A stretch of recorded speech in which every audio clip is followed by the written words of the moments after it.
హైదరాబాద్ తోటి ఎన్టీఆర్ జ్ఞాపకాల గురించి చెప్తుంటారు. తెలుగువారి హృదయ సామర్థ్యం నందమూరి తారక రామారావు ఆయన రాజకీయ జీవితానికి సాక్ష్యం భాగ్యనగరం అంటే హైదరాబాద్. ఎన్టీఆర్ నటరత్న బిరుదును అందుకున్నది కూడాను హైదరాబాద్లోనే. ఎన్టీఆర్ నటరత్న బిరుదును అందుకున్నది కూడా హైదరాబాద్లో. తెలుగు విశ్వవిద్యాలయం మొదలుకొని ట్యాంక్ బండ్ మీద విగ్రహాల వరకు ఆయన ముద్రలో అనేకం హైదరాబాద్ నగరంలో ఉన్నాయన్నమాట.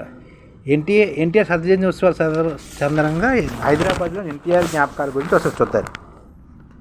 ఎన్టీఆర్ సినీ జీవిత ప్రస్థానం మద్రాసుతో ప్రారంభమైన రాజకీయ జీవిత ప్రస్థానం మాత్రం హైదరాబాద్ చిరునామాగా నిలిచింది.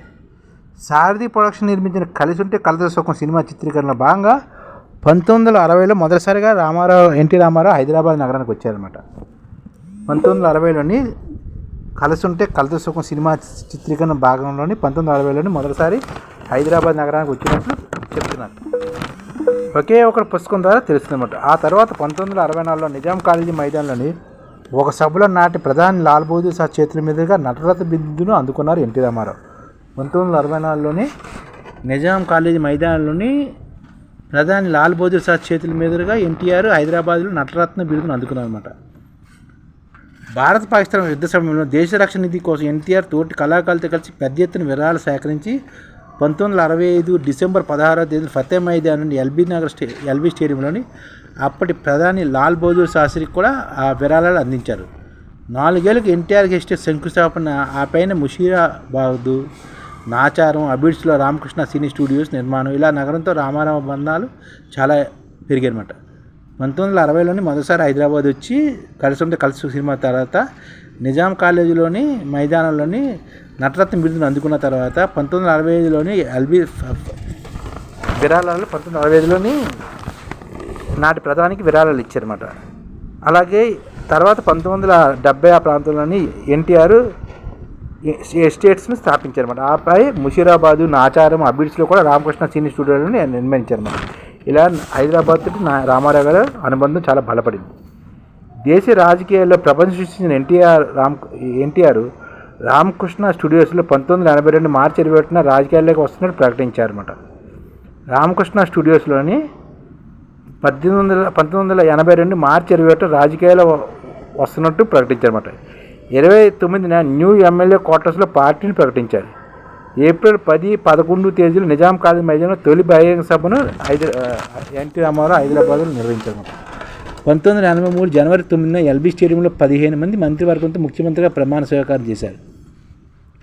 నాదెండ్ల భాస్కర్ వెన్నుపోటు ఉదంతం, మధ్యంతర ఎన్నికల తర్వాత 1985 మార్చి 9న మూడోసారి ప్రధాన ముఖ్యమంత్రిగా సికింద్రాబాద్ పేరేడ్ గ్రౌండ్స్లో ప్రమాణ స్వీకారం చేశారు ఎన్టీఆర్.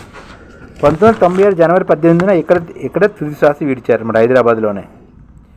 శాంతి కుటీరం అంటే మక్కువ ఎక్కువన ఎన్టీఆర్.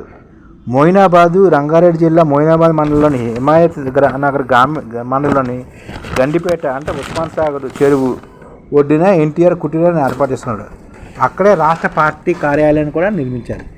ఎన్టీఆర్ కుటీరానికి శాంతి కుటీరము అని కూడా నామకరణం చేయగా పార్టీ కార్యాలయానికి తెలుగు విజయం అనే పేరు పెట్టారు. ఎన్టీఆర్ ఇక్కడే ఉంటూ పార్టీ కార్యక్రమాలతో పాటు ప్రభుత్వ కార్యక్రమాలు కూడా కొనసాగించారు. మాజీ ముఖ్యమంత్రి చంద్రబాబు నాయుడు సైతం ఈ ప్రాంతానికి ఎంతో ప్రాముఖ్యత ఇచ్చారట. ప్రస్తుతం ఇక్కడ ఎన్టీఆర్ మెమోరియల్ ట్రస్ట్ ద్వారా ఎన్టీఆర్ స్కూలు, ఎన్టీఆర్ బాలిక జూనియర్ కళాశాల, ఎన్టీఆర్ మహిళా డిగ్రీ కళాశాల హైదరాబాద్లో కొనసాగుతున్నాయి. ఎన్టీఆర్ యొక్క అనుంగు శిష్యుడు మాగంటి. ప్రస్తుతం బీఆర్ఎస్ ఉన్న మాగంటి గోపీనాథ్ ఎన్టీఆర్కి అనుంగు శిష్యుడిగా ముద్రపల్లిలో ఉన్నారన్నమాట. ఎన్టీఆర్ స్థాపించిన టీడీపీకి మాగంటి 1982లోని పార్టీలో చేరారు. 1980 నగర యువత అధ్యక్షుడిగా పనిచేశారు మాగంటి. 1980లో హుడా చైర్మన్గా, 1989 నేషనల్ యూత్ ఫ్రంట్కి ప్రతినిధిగా మాగంటి ఎన్నికారన్నమాట. మాగంటి బుల్లెట్ ర్యాలీతో నిర్వహించేసి బుల్లెట్ టీం అంటూ పేరు పెట్టారన్నమాట. ఎన్టీఆర్ మరణం తర్వాత తీవ్రంగా కలిసివేసిందని కూడా మాగంటి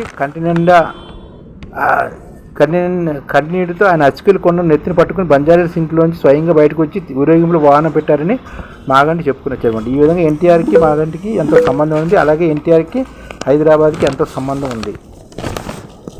హైదరాబాద్లోనే ఎన్టీఆర్కి నటరత్న బిరుదు వచ్చింది. మొదటిసారి 1960లోని హైదరాబాద్ వచ్చారు. ఇక్కడే అబిడ్స్లోని ఎన్టీఆర్ థియేటర్ కట్టించాడు. ఈ విధంగా హైదరాబాద్ నగరానికి ఎన్టీఆర్కి చాలా అవినాభావ సంబంధం ఉందన్నమాట.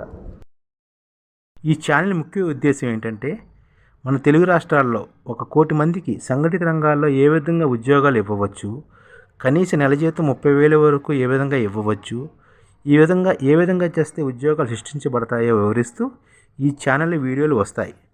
అలాంటి వీడియోలు మీకు కావాలంటే మన ఐడిఎఫ్ భాస్కర్ ఛానల్ని సబ్స్క్రైబ్ చేసుకోండి.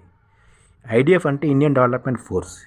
ఈ వీడియోలు చూసిన తర్వాత మీకు నచ్చితే లైక్ చేయండి, మీ ఫ్యామిలీ మెంబర్స్కి షేర్ చేయండి మరియు మీ ఫ్రెండ్స్కి షేర్ చేయండి. Thank you. నమస్కారం.